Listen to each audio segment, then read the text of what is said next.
Assalamualaikum dear students. I am your instructor Dr. Namra and today we will discuss about basic statistical concepts. After completion of the unit, students will be able to explain variable and its types, explain data and its types, explain population and its types, and explain data and sample and its types. What is variable and data? Variable is characteristics that varies from one person to thing or another. It is characteristics, number or quantity that increase or decrease over time or takes different value in different situations. We can say that a variable is a quantity that can assume any of a set of values. In other words, we can say that a variable is characteristics that varies from one person or thing to another. In simple word we can say anything which vary, जिसमें तगय्युर change आता है वो variable कहलाता है.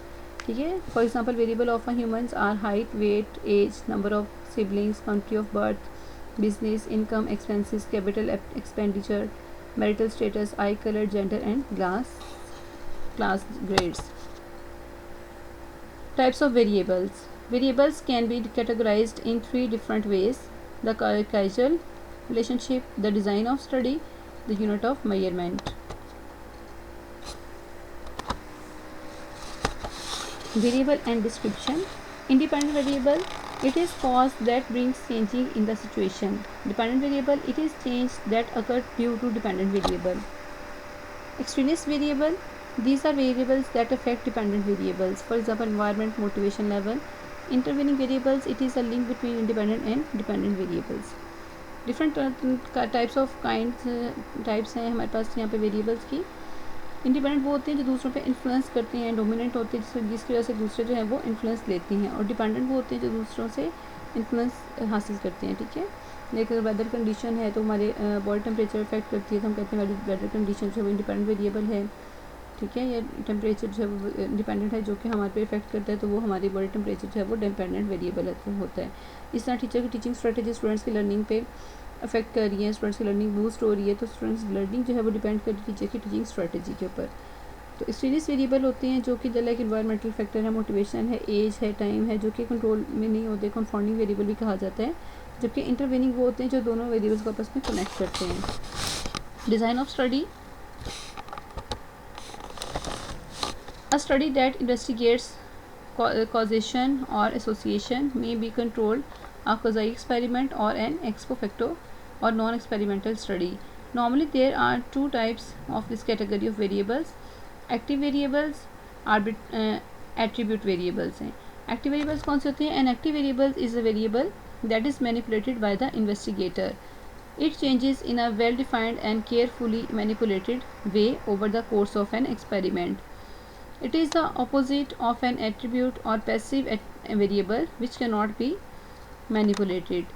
Attribute variables जो हैं, these variables can be changed or controlled and refer to characteristics of the research study population.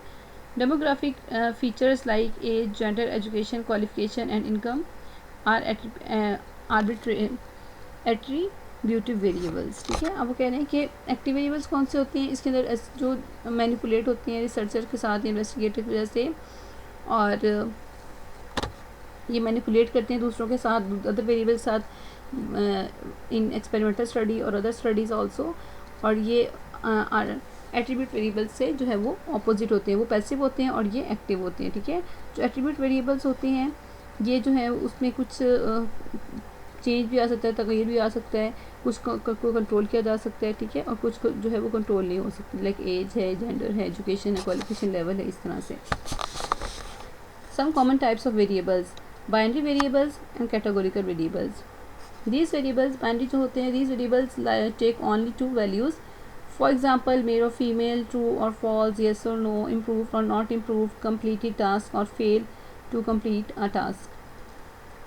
ठीक है. इसमें जो यानी टू कैटेगरीज होती हैं वो बाइनरी कहलाती हैं. कैटेगोरिकल कौन से होती हैं? यूजुअली एन इंडिपेंडेंट वेरिएबल्स और predictor contains value indicating membership in more than one possible categories.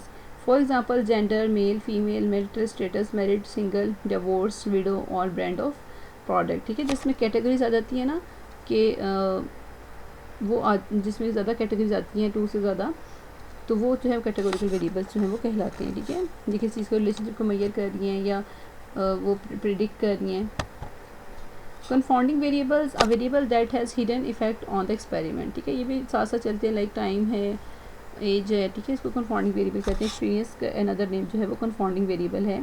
Continuous variables, a variable with infinite number of values and its values are obtained by measuring, for example, height and weight of students in a class, time it takes to get to school, distance between Lahore to Karachi.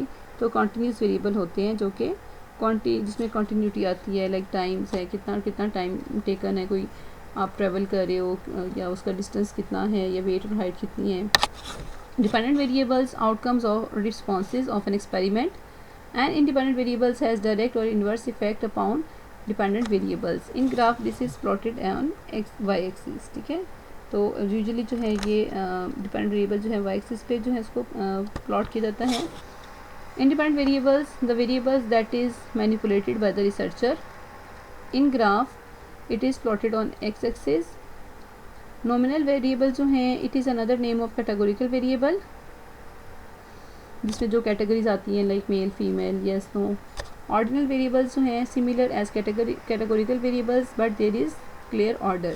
इसमें यानी ranking आती है first, second, third. For example level of income है, लो, middle, high, status, psycho social economic status हो सकते हैं. ठीक है, रैंक्स हो सकते हैं फर्स्ट, सेकंड, थर्ड.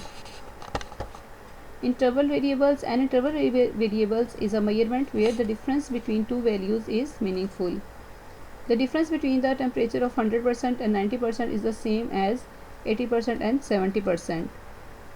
इसमें इंटरवल जो है वो रेशो उसमें एग्जिस्ट करती है. इंटरवल डिफरेंस यानी आप बिलो 90, 0 से बिलो जा सकते हैं, यानी 100 to 90 है टेम्परेचर की रेंज.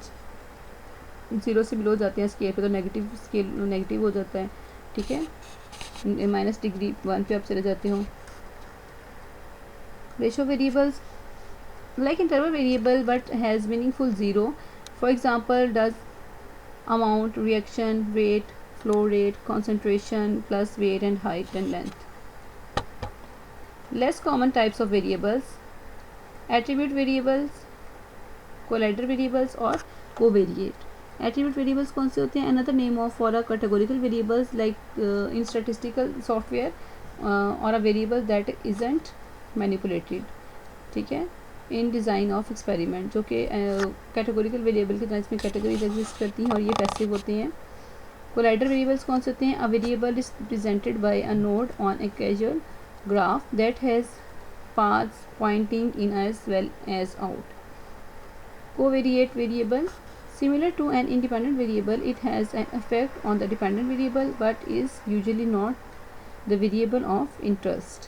तो ये भी इंडिपेंडेंट वेरिएबल की तरह के होते हैं, लेकिन वो कह रहे हैं कि इफेक्ट डिपेंडेंट पे उस तरह से इफेक्ट नहीं करते जिस तरह से वो डिपेंडेंट वेरिएबल जिस तरह इंडिपेंडेंट का इफेक्ट लेते हैं. और जो कोलाइडर है इसको हम सेकेंडरी वेरिएबल भी कहते हैं, प्राइमरी वेरिएबल भी कहते हैं. कोलाइडर वेरिएबल्स होते हैं, ये कह रहे हैं कि जनरली ये आप ग्राफिकल रिप्रेजेंटेशन में देखते हो पॉइंट आउट करने के लिए और आपको इससे डायरेक्शन पता चल जाती है. Criterion variables, another name of dependent variable when the variables is used in non experimental situation. ठीक है, जब डिपेंडेंट वेरिएबल को हम नॉन एक्सपेरिमेंटल स्टडी में यूज़ करें तो उसको हम क्राइटेरियन वेरिएबल से रिलेट करते हैं. Dichotomous variable, another name for a binary variable. इसमें भी दो तरह की कैटेगरी होती है, yes, no, male, female, boys, girls. Dummy variables used in regression analysis when you want to assign relationship to unconnected categorical variables. Endogenous variables, similar to dependent variables, they are affected by the other variables in the system, used almost exclusively in econometrics. तो ये जो variables हैं usually वो कह रहे हैं कि ये अफेक्ट होते हैं, दूसरे वेरिएबल्स को अफेक्ट करते हैं, इकोनोमेट्रिक्स में यूज़ किए जाते हैं और डिपेंडेंट वेरिएबल की तरह ही होते हैं. Exogenous variable, variables that affect others in the system. Indicator variables, another name of dummy variables. Intervening variable, a variable that is used to explain the relationship between variables, जो link करता है दो variables को. What is data? The term data refers to the kind of information a researcher obtains to achieve objectives of this research study. All research process start with a collection of data which plays a significant role in the statistical analysis. This term is used in different contexts.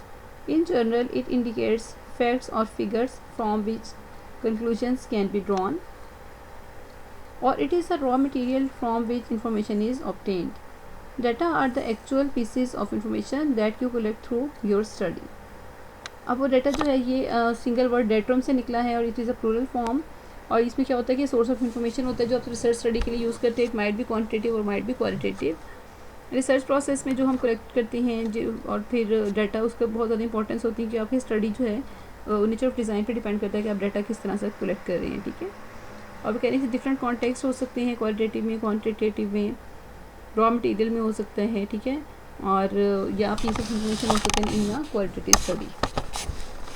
Types of data जो है in research different methods are use to collect data, all of which fall into two categories. Primary category है इसकी primary data और secondary data. Primary data is one which is collected for the first time by the researcher himself. Primary data is originated by the researcher for the first time for addressing his research problem. It is also known as first-hand raw data. The data can be collected using various methods like survey, observation, physical testing, mail questionnaire field, and sent by enumerators, personal interviews, telephonic interviews, focus group discussion, case studies, etc. Primary data वो होता है कि जिसको आप direct access कर सकते हैं और आप जो है वो लाइक किसी से आप लाइव इंटरव्यू कर रहे हैं किसी का, या टेलीफोन पे आप जूम मीटिंग कर रहे हैं, या आप डायरेक्ट कोई भी आप किसी को ऑब्जर्व करके उसके बारे में जो है आप उसके फैक्ट और फिगर लिख रहे हैं, सर्वे कंडक्ट कर रहे हैं. डिफरेंट वेरियस मेथड से जो है आप जो है वो आप प्राइमरी डाटा को एक्सेस कर सकते हैं. फोकस ग्रुप है, आप उनकी ऑब्जर्वेशन को देख रहे हैं या ऑब्जर्व कर रहे हैं, कोई केस स्टडी कर रही हैं, कोई लाइव पर्सन है, कोई जो है वो ऐसे भी हो सकते हैं कि लिविंग और नॉन लिविंग में से कुछ भी हो सकते हैं. सेकेंडरी डाटा जो होते हैं उसको आप डायरेक्ट एक्सेस नहीं कर सकते, उसके लिए आपको जो है वो secondary source like journals, books, आप उसको एक्सेस कर सकते हैं मटेरियल को for your research. Second hand information already collected by and recorded by any other person with a purpose not relating to current research problem. Therefore, the researcher should be careful when using secondary data. Examples of secondary data are census data, publications, internal records of the organizations, reports, books, journal, articles, websites. Secondary data में वो ये कह रहे हैं कि आप different source जो है डाटा को एक्सेस कर सकते हैं. पब्लिकेशंस हो सकती हैं, इंटरनल रिकॉर्ड्स हो सकते हैं, organisation reports, books, journals, articles से आप जो है इसको एक्सेस कर सकते हैं. Population and data. Population commonly contains too many individuals to study conveniently, so an investigation is often restricted to one or more sample drawn from it. A research population is generally a large collection of individuals or objects that is the main focus of a scientific query. अब ये कह रहे हैं कि population और data में क्या होता है कि पॉपुलेशन में हम क्या कहते हैं, हमको जो हमारे पार्टिसिपेंट हैं, इंटरेस्टेड हैं, जिसमें हमने रिसर्च कंडक्ट करनी है, कन्वीनियंट सैम्पलिंग हम कह सकते हैं, पॉपुलेशन कह सकते हैं, जो हम डिस्क्रिप्टिव रिसर्च कर रहे हैं या हम डिज़ाइन कौन सा सेलेक्ट करें, हमारी पॉपुलेशन इसमें कौन सी है कि हम कहते हैं जिसमें हम आसानी के साथ हम सैम्पल ड्रा कर सकें. ठीक है. और रिसर्च पॉपुलेशन में क्या होता है कि इसमें हम लार्ज कलेक्शन ऑफ इंडिविजुअल्स को लेते हैं और फिर हमारा साइंटिफिक क्यूरी मतलब साइंटिफिक मेथड के ज़रिए हम उसमें से सैम्पल सिलेक्ट करते हैं. Types of population. In educational research, we commonly come across two types of populations: target population, the accessible population. Target population जो है, it is also known as the theoretical population and refers to the entire group of individuals or objects to which a researcher is interested to generalize the conclusions. This type of population usually has varying degree of characteristics. In a accessible population, it is also known as the study population. It is a population to which a researcher can apply the conclusions of the study. This population is subset of the target population. Sample. In research terms, a sample is a group of people, objects or items that are taken from a large population for measurement. The sample should be representative of the population to ensure that we can generalize the findings from the research sample to the population as a whole. अब sample क्या होता है, subset होता है population का. Entire population में से हम जो है सिलेक्ट करते हैं, रिप्रेजेंटेटिव सैम्पल होता है, हम चाहते हैं कि जो रिसर्च के कंक्लूजन्स हैं, आउटकम हैं, वो एंटायर पॉपुलेशन पे हम उसको जनरलाइज करें. तो ये सैम्पल का पर्पज़ होते हैं. ठीक है. कि हम अपनी जनरलाइज करना चाह रहे होते हैं अपनी फाइंडिंग्स को, हमने रिसर्च सैम्पल से हमने गेन की होती है, हम पूरी एंटायर पॉपुलेशन उसको जनरलाइज करना चाहते हैं। टाइप्स ऑफ सैम्पल जो हैं यूजुअली प्रोबेबिलिटी है और नॉन प्रोबेबिलिटी सैम्पलिंग है। Researchers are use two major sampling techniques, probability sampling and non probability sampling. In a probability sampling, every individual in a population have equal and independent chance of selection. Probability sampling there is included on the following techniques: simple random sampling, systematic sampling, stratified sampling or cluster sampling. In a simple random sampling, sample is a basic sampling technique in statistical method and calculations. The collection of a random sample, each unit of the population is assigned a number. A set of random numbers is then generated and the unit having those numbers are included in a sample. तो simple random sampling में क्या होता है कि each an individual has equal and independent chance of selection, like इसको lottery method भी कहा जाता है। Advantages of simple random sampling: it is an easy way of selecting a sample from a given population. This method is free from personal bias and each member of the population is given equal opportunities of being selected, so it is a fair way and one can get representative sample. Disadvantages क्या है simple random sampling के? On the one of the most obvious limitations of random sampling method is its need of a complete list of all members of the population. For large population, usually this list is not available. In such cases it is better to use other sampling technique. ठीक है, इसके main advantages और disadvantages हैं ये। Stratified random sampling. Stratified random sampling is a sampling technique in which the researcher divided the entire population into different subgroups. Basically strata कहते हैं groups को, and then randomly select the final subject from the different subgroups.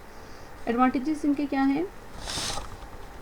इसके भी कुछ advantages disadvantages हैं, लेकिन अब stratified random sampling में पहले हम स्ट्राटा बनाते हैं, on the basis of similarity हम ग्रुप्स बनाते हैं और फिर उसको हम उसमें रैंडमली हम उसको असाइन करते हैं। This type of sampling is appropriate when the population has diversified social और एथनिक सब ग्रुप्स। डिसएडवांटेजेस क्या हैं इनके? While using this type of sampling there is greater chance of over representation of sub groups in the sample. Cluster sampling क्या है? Cluster sampling may be used when it is either impossible or not feasible to collect a complete list of the elements that make up the population. Usually the population elements are already grouped into subpopulations and list of those population already exist or can be created. तो cluster sampling में वही कह रहे हैं कि इसमें हम individuals को नहीं बल्कि ग्रुप ऑफ इंडिविजुअल्स को सिलेक्ट करते हैं यूजुअली, और फिर हमारे पास समटाइम ऐसा होता है पॉपुलेशन में आपके पास एलिमेंट्स होते हैं और आपके पास ग्रुप्स होते हैं, आप उनकी सब पॉपुलेशन उसको डिवाइड करते हो और फिर उसको रैंडमली सिलेक्ट करते हो। एडवांटेजेस क्या है इसके? This type of sampling is appropriate for large population, it saves time and resources. Disadvantages क्या हैं? In this type of sampling there is greater chance of selecting a sample that is not representative of the whole population. अब non productive sampling की तरफ आ जाते हैं। Convenient sampling है। In this technique, पहले इसको मैं बता देती हूँ, इसकी 4 टाइप्स हैं। कन्वीनियंट सैम्पलिंग है, कोटा सैम्पलिंग है, स्नोबॉल है और जो है हमारे पास पर्पजिव सैम्पलिंग है। ठीक है, तो कन्वीनियंट सैम्पलिंग को पहले हम डिस्कस करते हैं। In this technique a researcher relies on variable subject such as stopping peoples in the markets और on street corners as they pass by. ठीक है, वो ये कह रहे हैं कि आपको जो कन्वीनियंट होता है आप उस पर रिसर्च कर देते हो, आपको जो पॉपुलेशन अवेलेबल है, आपको जो सैम्पल अवेलेबल है। This method is extremely risky and does not allow the researcher to have any control over the representativeness of the sample. जिसमें चांस ऑफ जनरलाइजेबिलिटी जो है वो कम हो जाती है। यूजुअली नॉन प्रोबेबिलिटी सैम्पलिंग जो है वो हम क्वाड्रेटिव रिसर्च में करते हैं और प्रोबेबिलिटी सैम्पलिंग जो है वो हम क्वांटिटेटिव रिसर्च स्टडी में करते हैं। It is usually useful when the researcher wants to know the opinion of the masses on a current issue. It is not possible to use the results from a convenient sampling to generalize to a wider population. तो convenient sampling में ये कह रहे हैं कि researcher जो है ये क्या करते हैं कि wants to know the opinion, कि आप लोगों के आप ओपिनियन जानना चाहते हैं, करंट इश्यूज़ को देखना चाह रहे होते हैं और इसमें आप रिजल्ट को देखते हो कि जो कन्वीनियंट आपके पास सैम्पल हैं आप उसमें से रिजल्ट जो हैं वो आप देखते हो, लेकिन उसका जिसका चांस और जनरलाइजेबिलिटी जो है वो फिर वो बिल्कुल मिनिमम होता है। स्नोबॉल सैम्पलिंग जो है, snowball sampling researcher select a few people and then with the help of those people select more participant so on. ठीक है, फॉर एग्जांपल अगर कोई कहीं पे कोई हादसा हो गया है तो आप कहते हो कि जहाँ पे जो आई विक्टिम हैं आप उनसे जाके इंटरव्यू लेते हो या उनसे आप सिचुएशन मालूम करते हो, करंट सिचुएशन क्या थी या उस वक्त की क्या सूरत हाल थी, तो वो आपको रेफ़र करते हैं दूसरे के पास कि जी फलाने शॉपकीपर के पास चले जाएँ, वो आपको ज़्यादा डिटेल बता सकते हैं, या वो किसी और के पास रेफ़र करते हैं। तो आगे से आगे फर्दर वो रेफ़र करते हैं और आपको इस तरह से अपना सैम्पल मिलता है, तो स्नोबॉल सैम्पलिंग टेक्निक कहते हैं। Quota sampling, a quota sample is one in which units are selected into a sample on the basis of pre-specified characteristics so that the total sample has the same distribution of characteristics assumed to exist in the population। तो Kota sampling में usually ऐसा होता है कि जैसे आप किसी भी चीज़ के लिए कोटा मुकर्रर कर रहे हो कि जी इतने प्रपोर्शन इसका इतना है, इसका सेम प्रपोर्शन सेम कैरेक्टरिस्टिक्स की बिना पे जो है वो आपका कोटा जो है मुकर्रर किया जाता है। एक स्पेसिफिक यूनिट होता है, ठीक है, लाइक जैसे आपने एड्स में देखा होता है कि डिसेबल लोगों के लिए कोटा मुकर्रर होता है एड में। ठीक है, usually in quota sampling characteristics में be such as age, gender, religion and so on. ठीक है, रिलीजियस पर्पज़ पे भी हो सकता है, बेसिस पे जेंडर बेसिस पे भी हो सकता है, judgemental and purpose sampling. In this technique, a sample is selected on the basis of the knowledge of population and the purpose of the study. For example, when the educational psychologists want to study the emotional and psychological effects of corporal punishment, he will create a sample that will include only those students who ever had received corporal punishment। ठीक है, तो ये कह रहे हैं किसी खास purpose के तहत जब आपको सैंपल लेते हो, लेकिन आपने उन बच्चों को सिलेक्ट करना है कि जिनको मारा गया है, जिन पे तशद्दुद किया गया, तो आप डेफिनेटली आपका सैंपल वही बच्चे होंगे जिन पर तशद्दुद किया गया होगा, बाकी बच्चे आपका सैंपल नहीं होंगे। तो ये किसी खास पर्पज़ के लिए आप स्टडी कंडक्ट करते हो, लाइक आप किसी को इंटरव्यू कर रहे हो, फोकस ग्रुप कर रहे हो, आप किसी टीचर स्टूडेंट का इंटरव्यू कर रहे हो, तो किसी खास पर्पज़ के लिए आप करते हैं, तो इसलिए इसको पर्पज़ सैम्पलिंग कहा जाता है। In this case the researcher use purpose sample because those being selected fit a specific purpose और description that was necessary to conduct the research. ठीक है, तो कह रहे हैं कि क्योंकि ये खास पर्पज़ के लिए कर रहे हो या आप डिस्क्रिप्शन आप पे उस पूरा उतर रहे हैं आपके पार्टिसिपेंट, तब भी आप उनको सिलेक्ट कर रहे हो, तो इसलिए इसको पर्पज़ सैम्पलिंग कहते हैं। Thank you so much. Allah Hafiz.